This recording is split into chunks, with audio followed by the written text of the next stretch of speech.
Bonjour, alors il n'y a pas si longtemps je vous ai présenté un petit montage, une petite vidéo avec le travail que j'ai fait sur le Snowspeeder et je vous avais promis de vous montrer ça tranquillement à la maison avec quelques commentaires.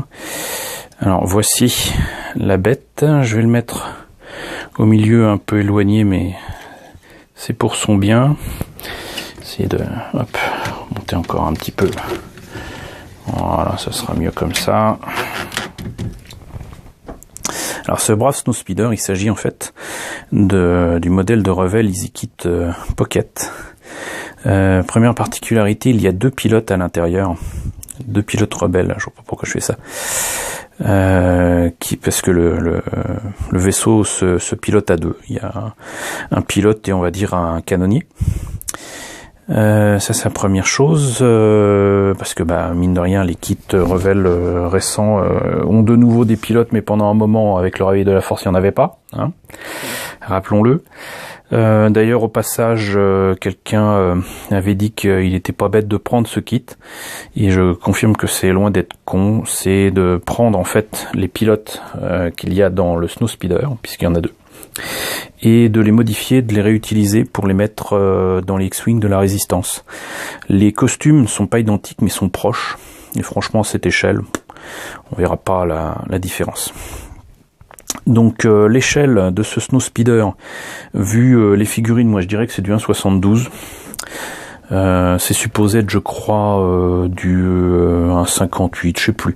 Ce qu'il y avait écrit sur la boîte, je l'ai plus depuis longtemps la boîte, mais donc ne pas se fier de toute façon aux échelles qui sont indiquées par Revell, mais c'est une toute petite échelle, et bon, c'est entre le 72 et le 1 centième. Une chose est sûre, c'est qu'a priori on n'est pas très loin de l'échelle qui conviendrait pour mettre sous la patte d'un AT-AT de Revell, justement. Le gros AT-AT de Revell conviendrait a priori pour ce vaisseau, cette maquette et cette échelle. Voilà, donc ça c'était une première chose. La seconde chose, petit détail, j'avais perdu, alors évidemment on voit pas grand chose, voilà, j'avais perdu le canon à l'arrière, et j'étais bien embêté parce que j'étais très content de l'avoir retrouvé, de l'avoir amené avec moi à Bordeaux, et puis arrivé sur place, bing, le truc m'a échappé des mains, je ne l'ai jamais retrouvé.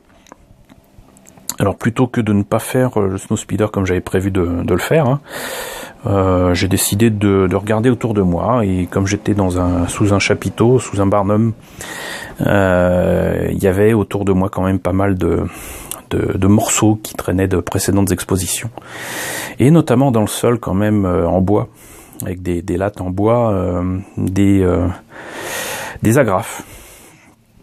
Pour certaines qui sortaient du bois directement. Et donc je me suis permis de prendre ces agrafes qui traînaient, et de les découper et de les coller, et de fabriquer donc ce canon qui de toute façon n'est pas très loin de la forme de la pièce originale. Voilà, et une fois peint en noir, de toute façon, on ne voit absolument pas la différence, et je vous l'aurais pas dit, je pense que vous ne l'auriez jamais su. Voilà, donc ça c'était la seconde chose. La troisième chose, c'est que je pense que ce détail ici au niveau de la verrière n'existe pas dans le modèle original, puisqu'en fait il s'agit d'un petit détail qui permettait d'ouvrir et surtout de fermer la verrière, avec des détails ici que j'ai dû effacer, qui ne sont pas non plus sur le modèle de tournage. Notez que il s'agirait d'un Snowspeeder de quelqu'un qui fait partie du Red Squadron, hein, comme Luke. C'est même très certainement aussi le Snowspeeder qu'on voit pour Rogue 2, qui retrouve la trace non seulement de Luke mais surtout de Han Solo, qui était perdu dans le blizzard et dans la tempête de glace de Hoth, qui les retrouve après une nuit passée sur Hoth, et en tout cas Luke dans le ventre d'un Tauntaun. Voilà, sachant que le Snowspeeder de Luke, lui, n'a pas de bande orange ni rouge, quand il attaque les AT-AT, il a soit des bandes grises, soit pas de bandes du tout, si mes souvenirs sont bons. Donc ça, c'est des petits détails qui sont toujours bons à noter.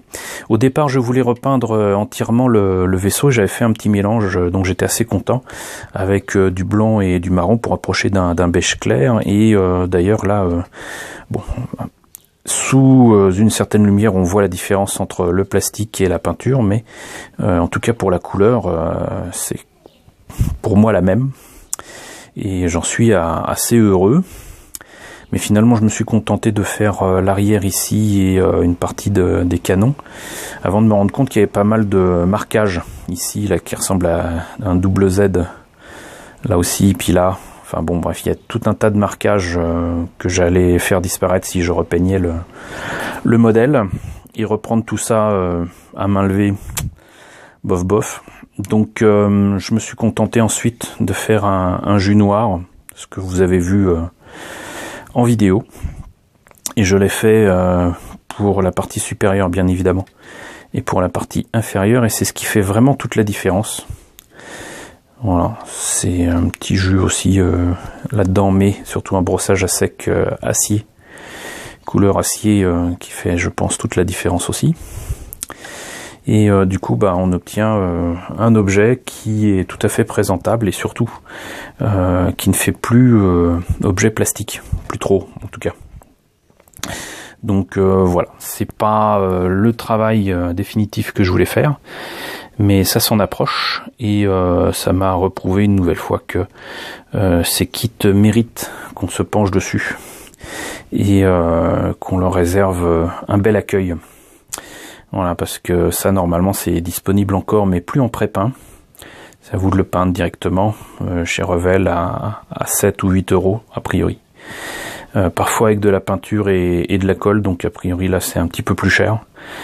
Donc voilà, n'hésitez pas à vous fournir ces kits là, sachant que de toute façon maintenant il y en a pléthore. Il existe en plus grand, il est chez Revell, il existe chez File Modes qui n'existe plus, mais au 1.48, il existe chez Bandai logiquement.